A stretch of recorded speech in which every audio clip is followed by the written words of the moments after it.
Hello everyone, আসসালামু আলাইকুম। চলে আসলাম আরেকটা রেসিপি নিয়ে।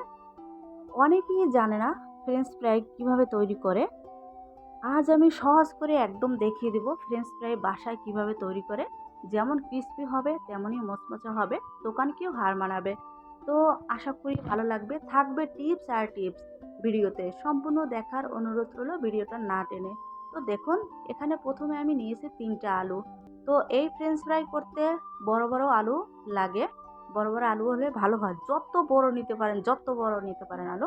তো আলুগুলো আমি অফ ক্যামেরা খোসা ছাড়িয়ে নিয়েছি, সেটা তো দেখলেনি। তারপরে এখন এই আলুগুলো আমি এভাবে স্লাইস করে কেটে নিয়েছি। এই আলুগুলো কিন্তু ফ্রেঞ্চ ফ্রাই করার জন্য একই মাপের করতে হবে, কোনোটা চিকন কোনোটা মোটা এরকম যেন হয় না। একদম পারফেক্ট মাপ এভাবে করতে হবে। যদিও চিকন হয়ে যায় সেটা দিয়ে ফ্রেঞ্চ ফ্রাই হবে না, সেটাকে সরিয়ে রাখবেন। আর এভাবে করে কেটে নেবেন। আর আপনারা তো দেখলে বুঝতে পারতেছেন আমি কিভাবে কেটে নিয়েছি, এইভাবেই কাটবেন। তো আমি এই আলুগুলা পরিষ্কার পানি দিয়ে ভালো করে সুন্দর করে ধুয়ে নেব। তো যে যেখান থেকে ভিডিওটা দেখছেন, দেশ এবং দেশের বাইরে থেকে, সবার কাছে অনুরোধ, সামনে কিন্তু আরও টিপস আছে।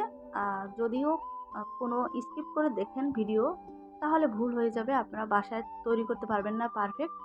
তো আমার আলুগুলো কিন্তু অলরেডি ধোয়া হয়ে গেছে। এই আলুগুলো কিন্তু আমি অনেকবার মানে পানি চেঞ্জ করে ধুয়ে নিয়েছি। আর এখন পানিটা খুবই পরিষ্কার দেখুন।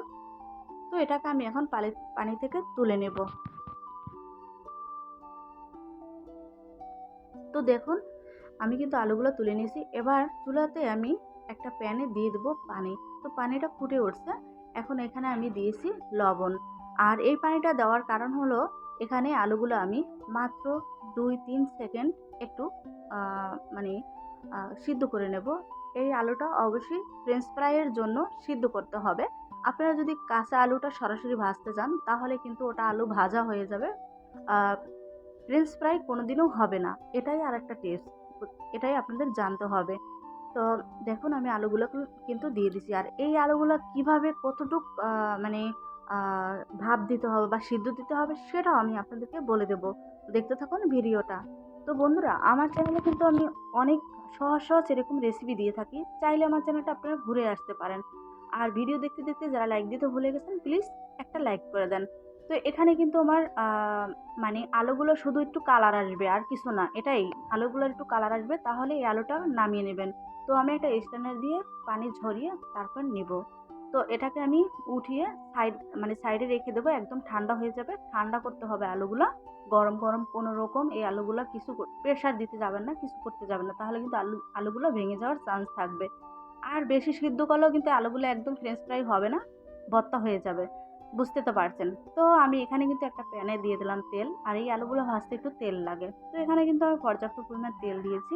এই তেলটা গরম হোক, আমি এই পাশে সেই যে আলুগুলো কিচেন টিস্যু দিয়ে ভালো করে পানিগুলো শুকিয়ে নেব। কোনো রকম যেন এই আলুর ভিতরে পানি না থাকে, এই দিকটা ফলো করবেন। আর আপনারা কিচেন টিস্যু না থাকলেও আপনারা চাইলে ফ্যানের নিচে রাখতে পারেন, 10 মিনিট শুকিয়ে নিতেই হবে, একদম পানি যেন কোনো রকম না থাকে। আপনারা তো দেখলে বুঝতে পারছেন আমি যে চেপে চেপে পানিগুলো সম্পূর্ণ শুকিয়ে নিয়েছি। তো আলুগুলো আমার একদম শুকানো হয়ে গেছে। এখন আমি দেখব একটা দিয়ে যে আমার তেলটা কতটুকু গরম হয়েছে। এই পর্যায়ে চুলের হিটটা কিন্তু একদমই হাই হিট করা যাবে না। আর তেলটা কিন্তু একদম হাই হিটে দেওয়া যাবে না, তাহলে কিন্তু আলুগুলা দেওয়ার সঙ্গে সঙ্গে পুড়ে যাবে, কালারটা একদম হবে না। ফ্রেঞ্চ ফ্রাই তো দূরের কথা, কিছুই হবে না। তো এখানে কিন্তু আমি আলুগুলো দিয়ে দিলাম, অল্প অল্প করে আলুগুলা লো হিটে তারপরে ভেজে নেব। তো কে কোন জেলা থেকে বা কোথা থেকে আমার ভিডিওটা দেখছেন বন্ধুরা, অবশ্যই কমেন্টে জানাবেন, আমি আপনাদেরকে ধন্যবাদ জানাবো। তো এখন আমি একটা চামচের সাহায্যে হালকা করে নেড়ে দেব। আর এইদিকে খেয়াল রাখবেন আলুগুলা যেন কোনো রকম বেশি সিদ্ধ না হয়ে যায়। আর তাহলে কিন্তু আপনাদের ফ্রেঞ্চ ফ্রাই হবে না।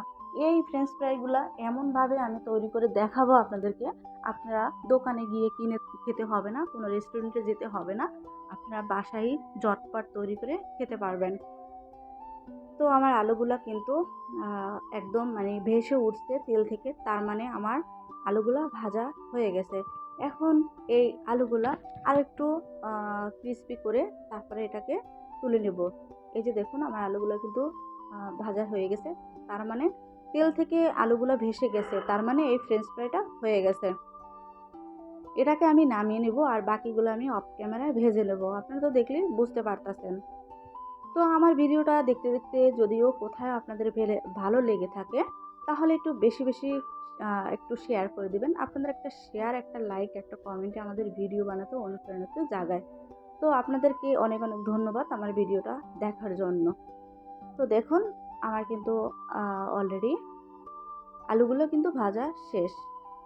এবার আপনাদেরকে আমি কিন্তু পরবর্তী ধাপ দেখাবো না, ওটা আমি অফ ক্যামেরা ভেজে নেবো, ভিডিওটা বড় হয়ে যাবে। তো দেখুন, আমার কিন্তু ফ্রেঞ্চ ফ্রাই রেডি। আর কতটা ক্রিস্পি, কতটা সুন্দর, তা আপনারা তো দেখলেই বুঝতে পারতেছেন। এখন টমেটো সস দিয়ে আমি সার্ভ করে নিলাম। তো সবাই ভালো থাকবেন, সুস্থ থাকবেন। দেখা হবে নতুন কোনো রেসিপি নিয়ে। একদম রেস্টুরেন্টকেও হার মানিয়ে দিল আমার এই ফ্রেঞ্চ ফ্রাই। তো দেখুন, তো আপনাদের কাছে কি আমার ভিডিওটা ভালো লেগেছে কি না সেটাও কমেন্টে জানাবেন। আর বাসায় আপনারাও তৈরি করে খাবেন। বাচ্চারা কিন্তু এই ফ্রেঞ্চ ফ্রাইটা অনেক অনেক পছন্দ করে। আর আপনার রেস্টুরেন্টে গেলে আপনাদের ১০০ টাকায় এই মানে অল্প কয়টা দিবে, মন ভরবে না। পেট তো দূরের কথা, মনও ভরবে না। তো বাসায় আপনারা তৈরি করবেন, পেট মন দুইটাই ভরে খেতে পারবেন। আর সবাই ভালো থাকবেন, সুস্থ থাকবেন, যে যেখান থেকে ভিডিওটা দেখছেন। সবাইকে অনেক অনেক ধন্যবাদ। এভাবেই আমার পাশে থাকবেন, আমার চ্যানেলের পাশে থাকবেন। আর যারা এখনও সাবস্ক্রাইব করেন, সাবস্ক্রাইব করে বেল আইকনটা প্রেস করে দেবে। আল্লাহ হাফেজ।